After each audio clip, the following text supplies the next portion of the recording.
La tercera unidad de este módulo corresponde a las 4 E de la preparación para la sobretensión.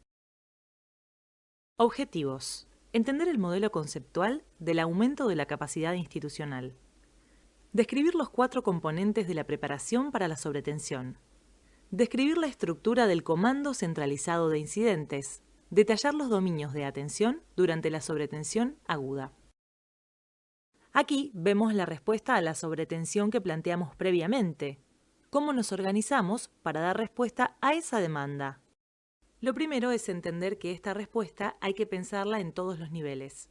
Desde una unidad de clínica o de cuidados intensivos, en el contexto de un hospital, y desde un hospital en el contexto de un sistema de salud correspondiente a una región. Así llegamos a las 4 E de la estrategia de preparación. Espacio. Piensen en cómo generar más espacio. Equipo. Cómo asegurar un buen equipo de trabajo y protegerlo para que pueda trabajar de la mejor manera. Equipamiento.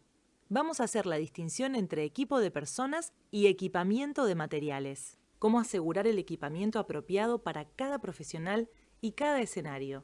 Y el último es la estructura. Actuando en términos de sistema, cómo hacer para asegurar todo lo demás. Comencemos con el espacio. ¿Cómo lo incrementamos? Con la cancelación de ingresos de cirugías selectivas o programadas, derivación de pacientes a hospitales de menor complejidad, pensando en términos de sistema, del cual los hospitales son una parte. Incremento de la capacidad de camas en la unidad de cuidados intensivos. Instalación de camas en otros sectores de la institución. Incremento de la capacidad hacia afuera de la UCI. Instalación de camas para pacientes no críticos en áreas que habitualmente no son clínicas. Implementación de una estrategia de altas precoces. El paciente menos agudo es el primero que debe volver a su casa. Para llevar a cabo estas acciones, ¿cuáles son las amenazas? Muchas de estas las venimos charlando desde el inicio y tienen que ver con que el volumen de pacientes sea demasiado alto, con que la severidad sea superior a lo proyectado inicialmente, con el requerimiento de técnicas especiales como salas de aislamiento o habitaciones con presión negativa, o la pérdida de la infraestructura, que puede ocurrir cuando algún equipo, respirador, monitor, cardiodesfibrilador, deja de funcionar por algún inconveniente técnico. El concepto detrás de todas estas medidas es que en situaciones de pandemia, el hospital de alta complejidad debe transformarse en una gran unidad de cuidados intensivos e intermedios, trasladando a los pacientes con menos requerimientos de atención a sectores extrahospitalarios, como carpas o centros de primera atención, especialmente acondicionados para este uso. Con respecto al incremento del espacio, ¿cuál le parece la opción correcta? A. La ampliación debería realizarse siguiendo el concepto de cohortes. B. Cada sector debería ampliarse siguiendo su estructura interna. C. Los pacientes deberían seguir internados en las unidades de cuidados agudos y críticos hasta el momento del alta. D. Cada unidad debería tener su propio sector de aislamiento.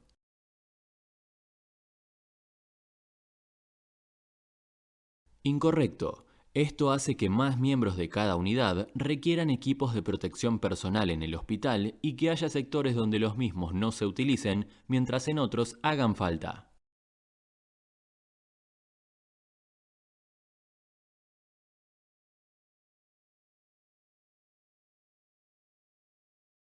Incorrecto. Si la ampliación sigue la estructura previa, el uso de recursos se vuelve más ineficiente. Más circulación de personas potencialmente infectadas por el hospital, menor concentración del personal mejor capacitado.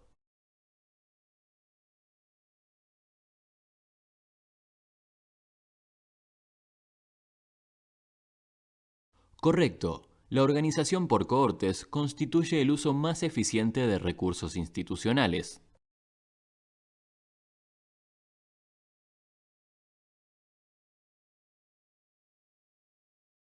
La segunda E de la propuesta es el equipo y de qué manera nos organizamos para favorecer las condiciones de trabajo del mismo, llevando a cabo un estricto control de infecciones, lo cual va ligado al bienestar del personal, reduciendo las jornadas laborales, ya que cuando un profesional trabaja más, se cansa y como consecuencia presta menos atención y tiene más riesgo de contagiarse, incrementando su espectro de actuación, apuntando a resolver más situaciones con un número menor de profesionales.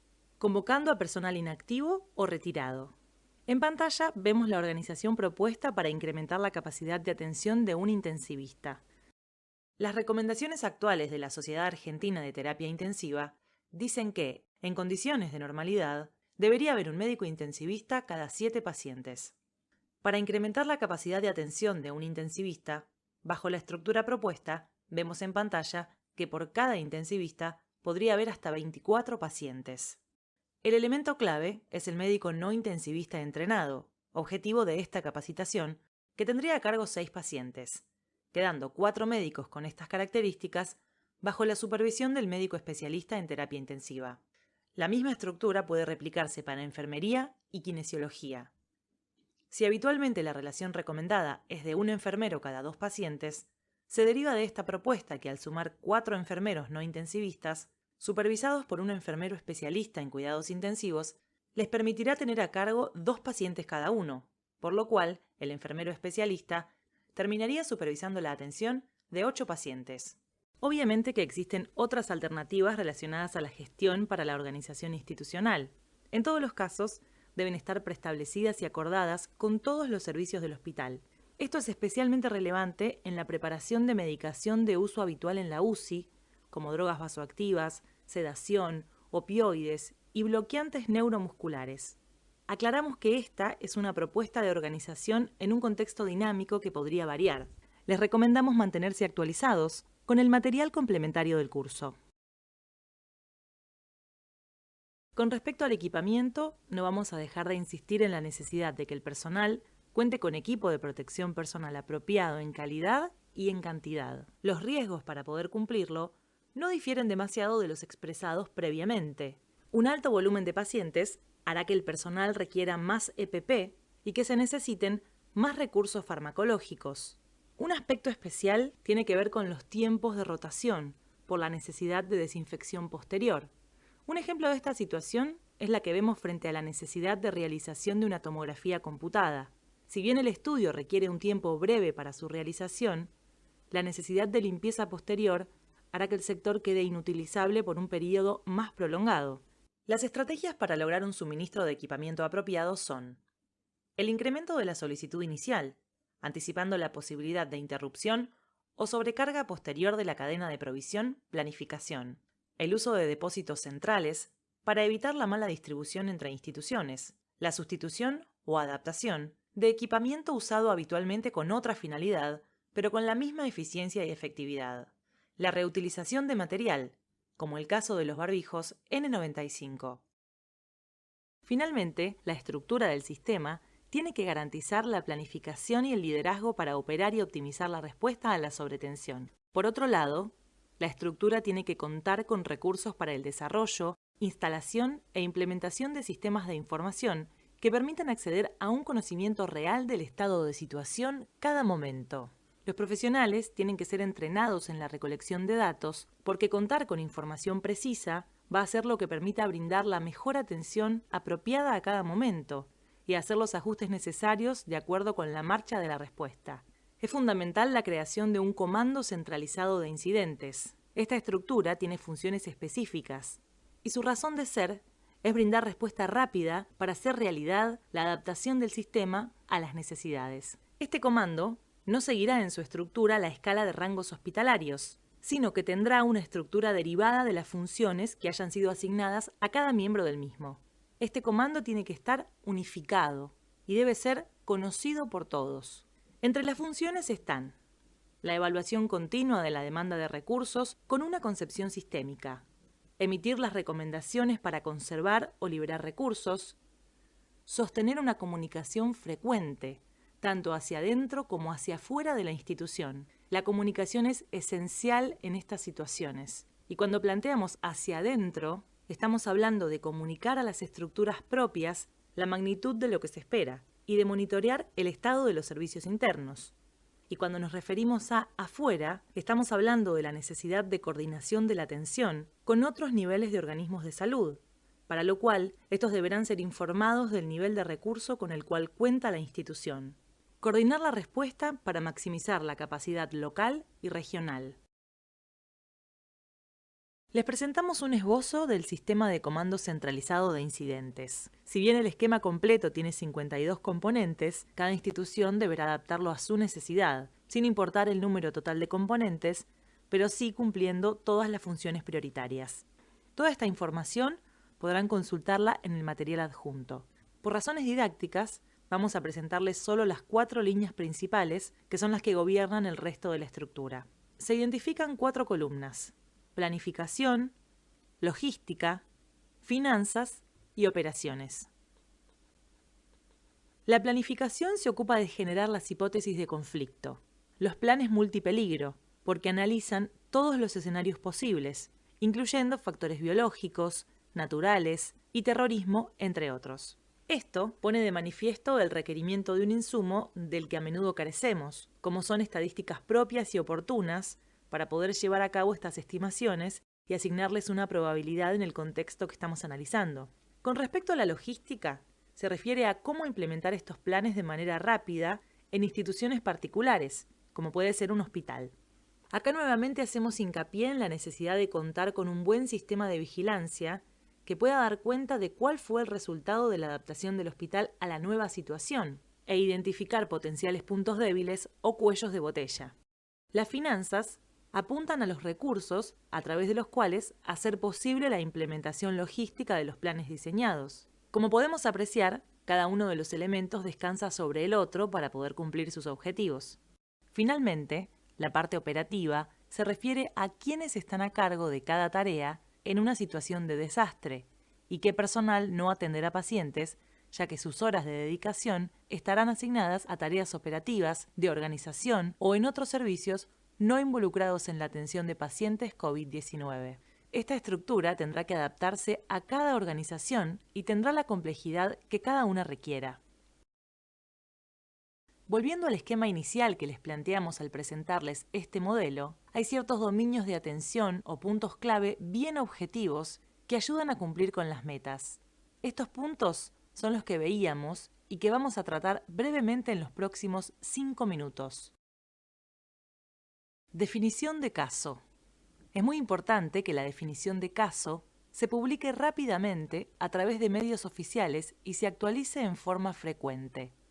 Dado el contexto epidemiológico de alto dinamismo, los conceptos pueden variar con gran velocidad. El síndrome clínico y la presencia de un factor de riesgo, como el reciente viaje a zonas afectadas o el contacto con un caso confirmado, deben alertar sobre la posibilidad de un nuevo caso. Logística y capacidad de testeo. Este es un elemento central de las actividades clínicas, porque tiene un efecto multiplicador sobre cómo el sistema utiliza sus recursos. La identificación adecuada de los casos confirmados permite distribuir pacientes en las instituciones y administrar los equipos de protección personal de manera más eficiente, con la finalidad última de proteger a otros pacientes y al equipo de salud respectivamente. Esto tiene impacto, al final del camino, en el achatamiento de la curva. Por otro lado, la identificación de los casos negativos favorecerá el ahorro de recursos. Es importante recordar que en todos los países, el testeo inicial se realiza en forma centralizada para evaluar la performance de los kits diagnósticos, para lo cual se necesita un alto número de muestras. Una vez que esta fase se completó adecuadamente, el testeo puede descentralizarse sin problemas. Durante la fase inicial, de todas maneras, se recomienda que cada región autónoma procure su propia provisión de insumos a los fines de poder hacer frente a la segunda etapa. Con respecto a la definición de caso, ¿cuál le parece la opción correcta? A. El caso sospechoso se define por laboratorio. B. La definición es variable y por eso debería confirmarse todos los días. C. Los casos confirmados deberían aislarse, los sospechosos no. D. La definición no es relevante para la organización de la atención.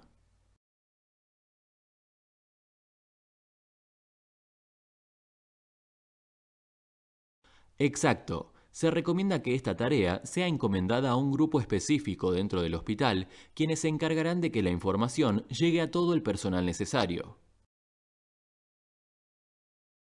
Equipos de protección personal, o EPP, y precauciones de aislamiento. En esta ocasión no vamos a hablar del EPP en sí, dado que tiene una sección específica, pero sí de los factores que influyen en cómo se utilizan. La capacitación y comunicación sobre el uso de EPP suele estar a cargo del personal de control de infecciones o de seguridad del paciente. Como en estas circunstancias se podrían ver rápidamente sobrepasados, será útil formar, junto a líderes de diferentes servicios, grupos para que ayuden a difundir estas recomendaciones en sus propias áreas. Así se podrá brindar acceso al entrenamiento y reentrenamiento necesario a todo el personal. Esto es especialmente importante en Argentina, donde el pluriempleo es la norma y muchos profesionales concurren a un hospital solo una vez por semana. También es importante entrenar observadores que puedan identificar los errores durante el proceso de colocación y retiro de los equipos de protección personal para mejorar la calidad de uso.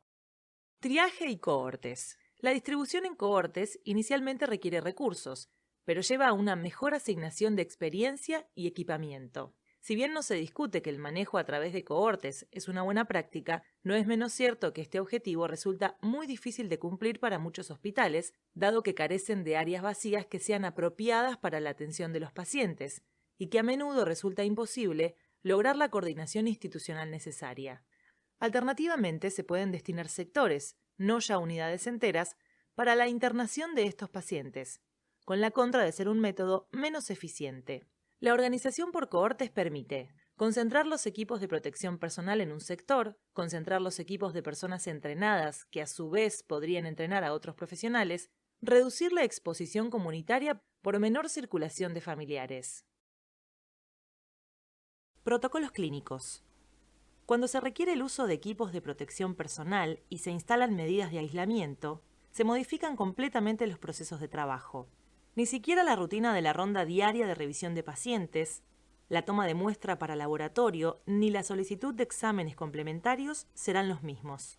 Tampoco lo será el régimen de visitas y de informes a familiares. Por esta razón, es vital contar con protocolos clínicos previamente definidos, para optimizar el tiempo de dedicación clínica de los profesionales y usar los recursos con la mayor eficiencia. En este sentido, el aspecto que debe ser tratado inicialmente es el de la seguridad del trabajador de la salud, con especial preocupación por los procedimientos generadores de aerosoles, como todo manejo de la vía aérea y la reanimación cardiopulmonar. Esta estrategia tiene un impacto directo e invaluable sobre la protección del equipo de salud, con lo cual impactará positivamente también en el balance recursos versus demanda. Es importante involucrar tempranamente al personal jerárquico de la institución que pueda tomar decisiones. Las enfermedades infecciosas emergentes exponen al equipo de salud a riesgos singulares. La reasignación a tareas de mayor riesgo o bien el trabajo en condiciones subóptimas, tamaño reducido de los equipos, impacta negativamente en el personal.